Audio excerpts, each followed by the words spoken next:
1953 সালে নিউ ইয়র্কের ব্রুকলিনের একটি নিম্ন মধ্যবিত্ত পরিবারে জেফ্রি এপস্টেইনের জন্ম। 1990-এর দশকে হেজ ফান্ড পরিচালক এবং যুক্তরাষ্ট্রের প্রভাবশালী ব্যক্তি হিসেবে জনপ্রিয়তা পান। ধনী ও ক্ষমতাধরদের সঙ্গে সম্পর্ক এবং বিতর্কিত জীবনধারার কারণে জেফ্রি খুব দ্রুতই আলোচনায় চলে আসেন। 2019 সালে জুলাইয়ে মানব পাচার ও যৌন নির্যাতনের অভিযোগে গ্রেপ্তার হন জেফ্রি। গ্রেপ্তারের মাত্র কয়েকদিন পরেই 2019 সালের 10 আগস্ট কারাগারে সন্দেহজনকভাবে মৃত্যুবরণ করেন বলে জানা যায়। এতদিন পরে ডোনাল্ড ট্রাম্পের স্বাক্ষর নিয়ে এই আইনি নির্দেশনার পরিপ্রেক্ষিতে এই ফাইলগুলো প্রকাশ্যে আনা হয়েছে।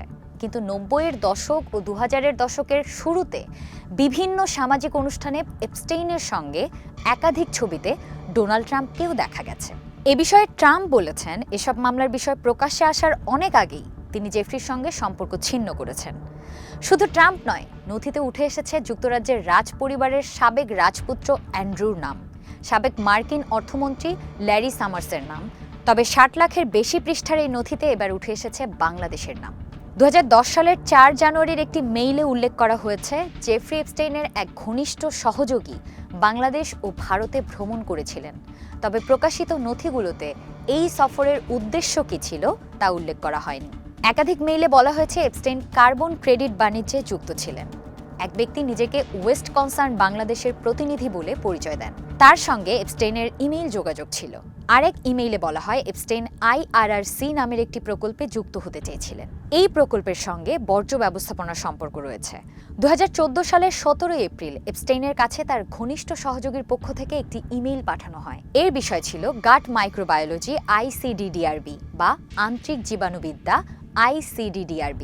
ইমেইলে ICDDRB-কে বাংলাদেশের হাইলি রেপুটেবল প্রতিষ্ঠান বলে উল্লেখ করে দীর্ঘমেয়াদী প্রোবায়োটিক গবেষণায় কম বিনিয়োগে 3% লাভের প্রস্তাব দেওয়া হয়। সেখানে প্রতিষ্ঠানের দাতব্য মর্যাদার কারণে যুক্তরাষ্ট্রের ফেডারেল কর ছাড়ের সুবিধা উল্লেখ করা হয়েছে।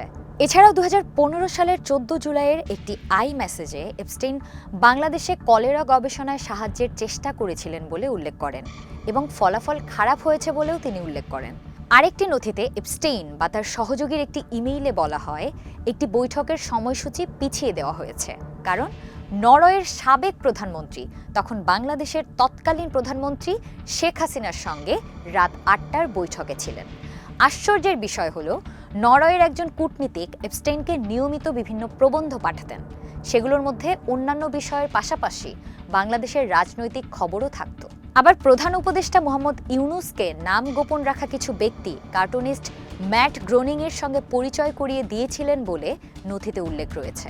একটি নথিতে নিউ মেক্সিকোর সাবেক গভর্নর বিল রিচার্ডসনকে অর্থদাতাদের তালিকায় বাংলাদেশের ব্যবসায়ী ও রাজনীতিক আব্দুল আওয়াল মিন্টুর নাম পাওয়া গেছে।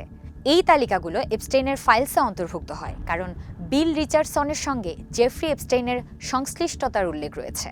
নথি অনুযায়ী আব্দুল আওয়াল মিন্টু 2006 সালে বিল রিচার্ডসনের নির্বাচনী প্রচারণায় $5,000 মার্কিন অনুদান দেন। এই রিচার্ডসনের নাম এপস্টেইনের দ্বীপগামী ফ্লাইট লগে পাওয়া যায় এবং এপস্টেইনের ভুক্তভোগী ভার্জিনিয়া জিউফ্রে তার বিরুদ্ধে ধর্ষণের অভিযোগও করেন। তবে মিন্টু ও এপস্টেইনের মধ্যে কোনো সরাসরি যোগাযোগের প্রমাণ পাওয়া যায়নি। এপস্টেইন ফাইলে বাংলাদেশের নাম উঠে আসা নিয়ে যে কোনো ধরনের মন্তব্য জানান কমেন্টে। আর এরকম আরও নানা তথ্য এবং বিশ্লেষণ জানতে ভিজিট করুন ঢাকাস্ট্রিম.net, ফলো করুন ঢাকা স্ট্রিমের ফেসবুক পেজ এবং সাবস্ক্রাইব করুন ঢাকা স্ট্রিমের ইউটিউব চ্যানেল।